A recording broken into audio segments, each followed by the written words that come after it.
अली बाबा और 40 चोर की कहानी। बहुत साल पहले पर्सिया के एक शहर में कालीन का एक व्यापारी रहता था। उसके दो बेटे थे, कासिम और अली बाबा। उसका व्यापार अच्छा चल रहा था, लेकिन कुछ समय बाद उसकी मौत हो गई, जिसके बाद बड़े बेटे कासिम, जो कि लालची व्यक्ति था, उसने सारे व्यापार पर कब्जा कर लिया और अली बाबा को घर से निकाल दिया। जिसके बाद अली बाबा और उसकी बीवी दूसरी जगह जाकर रहने लगे और गरीबी में जीवन बिताने लगे। अली बाबा जंगल में लकड़ियां काट कर बेचता था और अपनी बीवी और बच्चों का पालन पोषण करता था। ये सब ऐसे ही चल रहा था कि एक दिन अली बाबा जंगल में लकड़ियां काट रहा था, तो उसने 40 घुड़सवार को जंगल में से गुजरते हुए देखा। वह एक पेड़ के पीछे छिपकर यह सब देखने लगा। उसने देखा उन सभी घुड़सवार के साथ एक पोटली थी और उनके पास खंजर भी था, जिससे अली बाबा समझ गया कि यह सब चोर है। वह उन सभी को देख ही रहा था कि वह सब 40 चोर एक छोटी पहाड़ी के सामने जाकर रुक गए। उन चोरों के सरदार ने पहाड़ी के सामने जाकर खुल जा सिम सिम बोला, जिसके बाद पहाड़ी में से एक खुफिया दरवाज़ा खुल गया और सारे चोर अंदर चले गए और वह दरवाज़ा बंद हो गया। ये सब देखकर अली बाबा बहुत हैरान हो गया। वह उस पहाड़ को ऐसे ही कुछ समय देख रहा था कि वह खुफिया दरवाज़ा फिर खुला और उसमें से 40 चोर निकले। उनके सरदार ने पहाड़ी से कहा कि बंद हो जा सिम सिम, जिसके बाद वह खुफिया दरवाज़ा बंद हो गया और 40 चोर वहां से चले गए।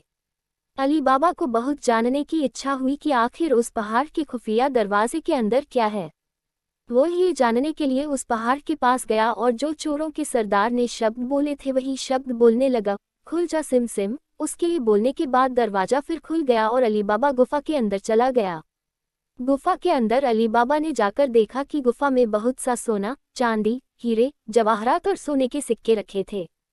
वो ये सब देखकर बहुत खुश हो गया। उसको समझ आ गया था कि सभी चोर अपनी चोरी और लूट का माल उस पहाड़ी की गुफा में छुपाते हैं। उसने कुछ सोने के सिक्के एक पोटली में भरे और बंद हो जा सिम सिम बोलकर उस गुफा का दरवाजा बंद करके वहां से चला आया। उसने ये सारी बात जाकर अपनी बीवी को बताए और वह सिक्के दिखाए, जिससे उसकी बीवी बहुत खुश हो गई। अली बाबा ने अपनी बीवी को सोने के सिक्के गिनने के लिए अपने बड़े भाई कासिम के घर जाकर तराजू लाने के लिए कहा और बोला कि किसी को इस बारे में न बताएं। अली बाबा की बीवी तभी कासिम के घर गई और उसकी बीवी से तराजू अनाज तोलने के लिए मांगा। कासिम की बीवी बहुत चालाक औरत थी। उसको शक हुआ कि इन गरीबों के पास इतना अनाज कहाँ से आया। तब उसने तराजू के नीचे थोड़ा सा गोंद लगाकर उसको दे दिया। रात को अली बाबा और उसकी बीवी ने सोने के सिक्के तोले और सुबह वह तराजू कासिम की बीवी को लौटा दिया। कासिम की बीवी ने जब तराजू उल्टा करके देखा तो उसको एक सोने का सिक्का उसमें चिपका हुआ मिला। उसने यह बात अपने पति को बताई। ये बात सुनकर कासिम अपने भाई अली बाबा के पास गया और उसको सहानुभूति दिखाकर उससे सारा राज जान लिया। अली बाबा ने उसको सारी बात बताने के साथ दरवाजा खोलने के लिए खुफिया शब्द खुल जा सिम सिम भी बता दिए। कासिम ये सब जानकर अपने साथ कुछ खच्चर को लेकर उसी पहाड़ी के पास चला गया। उसने खुल जा सिम सिम बोला और दरवाज़ा खुल गया, जिसके बाद वह उसके अंदर चला गया। उसने अंदर जाकर बहुत सारा खजाना देखा और उसने बहुत सारा खजाना भर लिया, लेकिन जैसे ही वह उस गुफा से निकलने के लिए वो खुफिया शब्द बोलने लगा तो वह ये शब्द भूल गया, जिससे वह उस गुफा में ही बंद हो गया। और कुछ देर बाद 40 चोर आए और दरवाज़ा खोलकर अंदर आए तो उन्हें कासिम मिला। उनको पता चल चुका था कि वह उनका खजाना लेने आया है, तो उन्हें कासिम को मार दिया और उसकी लाश को वहीं छोड़कर चले गए। जब बहुत देर तक कासिम नहीं आया तो कासिम की बीवी अली बाबा के घर गई और सारी बात बताई। तब अली बाबा उसको ढूंढने के लिए गुफा के अंदर गया तो उसको कासिम की लाश मिली, जिससे वह बहुत दुखी हुआ और उसकी लाश को अपने साथ खच्चर पर लाद कर ले आया। उनने यह बात किसी और को न पता चले, इसके लिए कासिम की मौत बीमारी से हुई यह बहाना बनाया। कासिम की याद में कुछ समय बाद उसकी बीवी भी मर गई।